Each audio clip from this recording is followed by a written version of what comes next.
Because, again,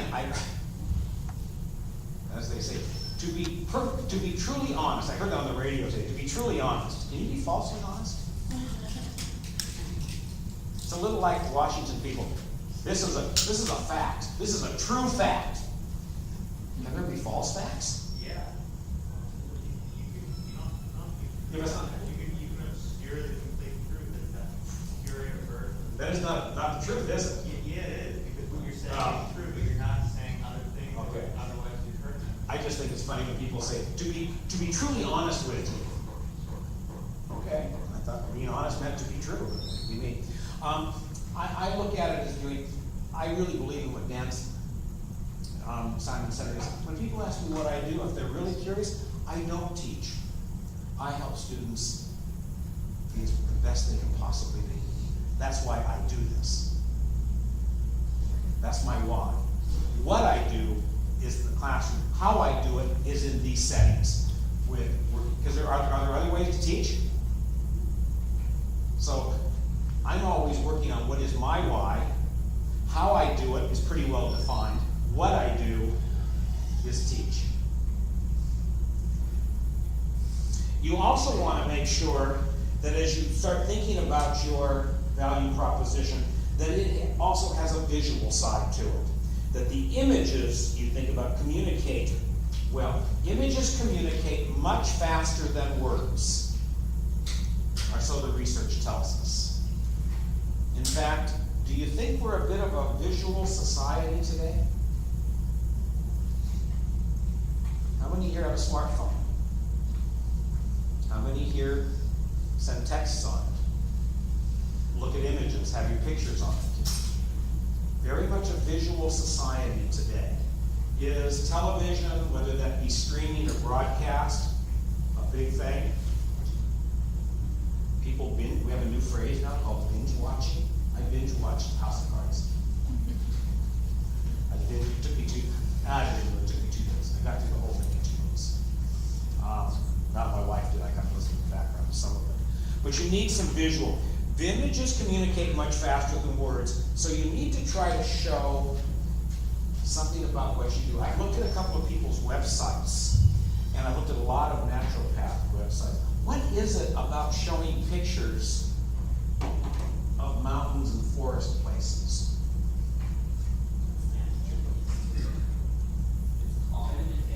Pardon?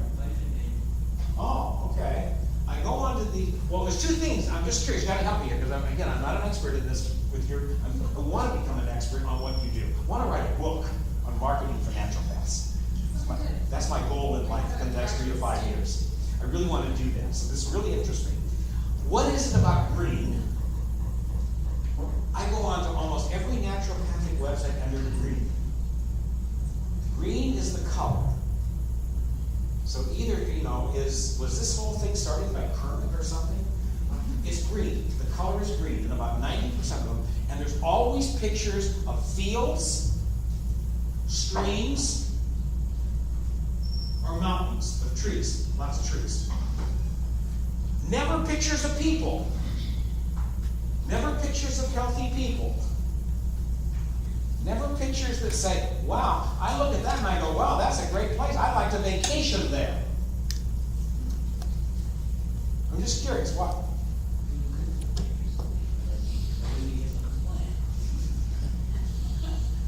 Says who? Yeah, what's wrong with that? What's wrong with getting a picture of a patient who agrees to do it? I checked with my attorney on that. Perfectly legal. In fact, hopefully, if you take my next class, you'll have Fred Isaacs come in. He's my business law person who's going to talk about business law and the things you can't do. But I'm just curious. When I go out and I look at websites as a patient, I see lots of pictures of fields, trees, streams, and they're all green. Why do I say that? They all look alike to me. They all look alike. There's no differentiation. There's a picture of you'll see a picture of one that I really thought was a very pretty picture, stock picture, because I know it, was a lovely picture of a daisy. Just It's a beautiful picture of a daisy. Well, in naturopathic medicine, ideally nature is the cure, or is the main participant in the cure? Agreed. Okay, that went through my mind. Now, Kind of just, the aim of medicine in general. so now, as a group, just for fun, as a little like, yes. Well, they're also playing for feeling, we talked about yesterday. Mm-hmm. So you come here, it's like you get this natural, fresh out feeling, like, it's less creative, you're on like upbeat. Got it. Now, let me pose a question to you. When they look at that, you want to come in? It's okay. They're standing out there staring at me. Come on in. It's okay. I don't bite. These are all doctors. They gave me shots. Pardon? Okay. 70 students. I need the work. Now I won't be here next term. The point being, you want to make sure that what you do on the website, does it align with what your client experiences? How many of you have flown an airplane recently? Not flown an airplane. How many of you have flown in an airplane recently? Thank you. How was the experience? How do the ads look, though? Yeah, don't you wish you could check into the ad? If you could check into the ad, you'd have the best experience you've got going. But when you actually get on the airplane, you gave it a thumbs down. What was it like? Oh, a half seat, kind of something towards Republic on you. In a clustered into seat. About half an hour on your shoulder. Yeah. But the ads make it look really pretty, doesn't it? I'll never forget a few years ago, I took my grandson to Disneyland, where the hotel I checked into on the website was certainly not the hotel I arrived at. Same address, same name, but boy, the room I checked into didn't look like the room that was in the picture. So here's an interesting thing. If you're going to do that, if your value proposition is around letting nature heal you and you have this wonderful natural experience, what should your office then be? Because there is a mismatch at my own physician between what the website is, and I go into a strip mall. It's a nice office, but it's a clinical office. It looks like any other office I've ever been in. It smells a little better. Doesn't have that antiseptic smell to it, but it looks the same. Is visual important? So and when we, on our last week together, we'll talk about websites and things of that nature. But it's very important that your images are there. Images communicate faster than words. How many believe that or don't believe that? How many of you here make judgments on things in the grocery store based on the packaging? Yeah. That looks good, I'm going to get it. Now, interesting when I talk about this in another marketing class, men are sometimes different than women, but is packaging important? I have guys saying, oh, I don't think it's important. And then I always pick on the ladies and I go, tell me about perfume. We don't use perfume. That's okay. That's okay. You all know perfume exists, right? Any of you go by, I mean, if you're not here, but any of you ever stop at perfume counters at high-end stores? Yes. Does good quality perfume come in 1 gallon plastic bottles? No, it comes in little tiny bottles, right? Usually out of crystal. Inside a box that has lovely, froofy, fuzzy stuff around it. And you pay $200 and $300 for 3/4 of an ounce. Which really comes to about, I think I figured it out, $7,500 a gallon. Is packaging important? Do you need to package yourself? What is your packaging going to look like? I like that.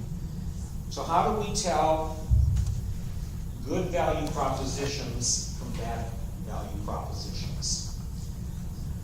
The value proposition needs to be remarkably clear. Remember the one I just showed you? The one that we looked at, no one knew? Was that anything but, I have no idea what that is, and I'm a marketing guy.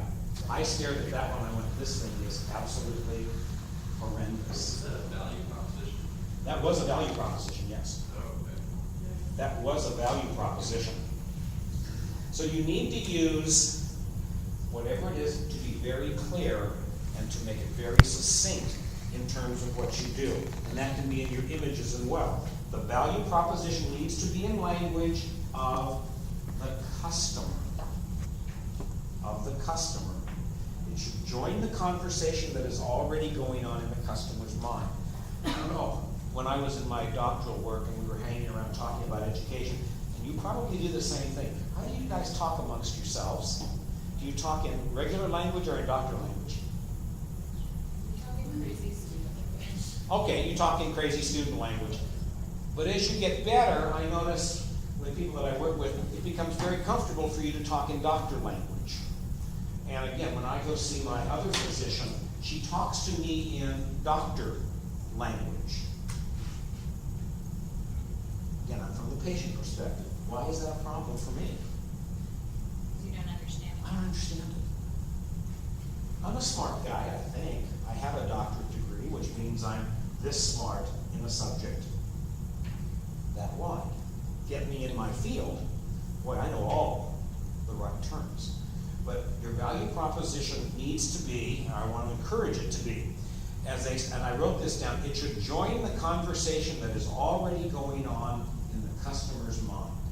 What does that mean? It should join the conversation that's already going on. It should be at their language and their level of understanding. And when they're coming to see you, they've decided they're going to come see you. Think this through. Is there a conversation going on in that person's head? Oh, yeah. Yeah. And you want to join that conversation. But how do you think they're talking to themselves? Think about your own experience. Fearful. Could be fearfully. Now that's my conversation when I go to the dentist. But what might be the conversation when I think, wow, I've had terrible, terrible experiences with this doctor at Kaiser, and I talked to my trainer, and my trainer says, I need to go see you because you do great things. Where do you think my mind, this is my own story, forgive me. So what is going on in my mind right now? Whatever. How are you negotiating helping you? Actually, I'm feeling really good, and I'm going, I have an alternative. Oh, God, I hope this works. I really hope this works. Dylan is so cool. Dylan would not send me to the wrong person. I love this guy. So what's the conversation? I'm positive. It's got to be different. So give that encouragement in your value proposition if that's one of the things you're working on. In order to do so, you need to know the language your customers use to describe your offerings and how they benefit from it. Which is why I want to encourage you to do what? Start having conversations with patients. Ask them, how do you describe what you get here? Probably the one part, we don't do this in almost every business that I've worked with. Have you asked your customer how they describe what you do? Started doing that. It changed my life in teaching. I would ask students, let me try this. You open? Be honest? Yes. Okay. What do teachers do? They are MS, they think what it is that they have known and experienced. How do they do it? As far as my experience, just through words. They lecture. Yeah. How do you like that? Sometimes it's nice, but most of the time, not so much. Not so much. Wow. I finished up a class at PCC. That was the very last class. We were just talking. In that class, every week when I come in, I bring the Wall Street Journal. It's a tech class, and we share stories. Hey, I read this in the Wall Street Journal. We talked about the $17,000 watch. They paid me a wonderful compliment and said, we shall love to come to your class because we talk about things that we're all interested in. We have communication. When when I first went into teaching, I was taught by teachers who were taught by teachers who said you teach by Lecturing. lecturing. So when I started teaching, I stood there for 2 hours and I just did nothing but. Now, I'm still supposed to talk to you about stuff, and look at smart man, right? What do you do mostly in class here? Try to have a conversation with you. We call it Socratic teaching, it's by asking questions. I started doing that because I started asking students, what do you really like about going to school? Nothing. It's boring. It's dull. It's not relevant. We have to show up and memorize tests. I tell all of my students, all of my tests are open book, open note, open computers, open frames. Nothing is by rote memory. Because I believe life is an open book test.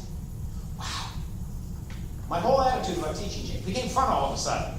As opposed to, oh my God, I've got to go home tonight and somehow develop a 2-hour lecture.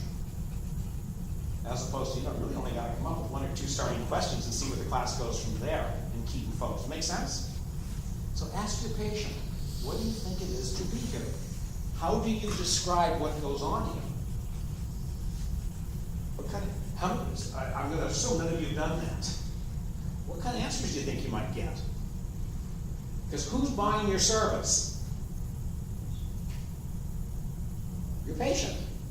So the idea here is, and this is from your test, in order to do that, you need to know the language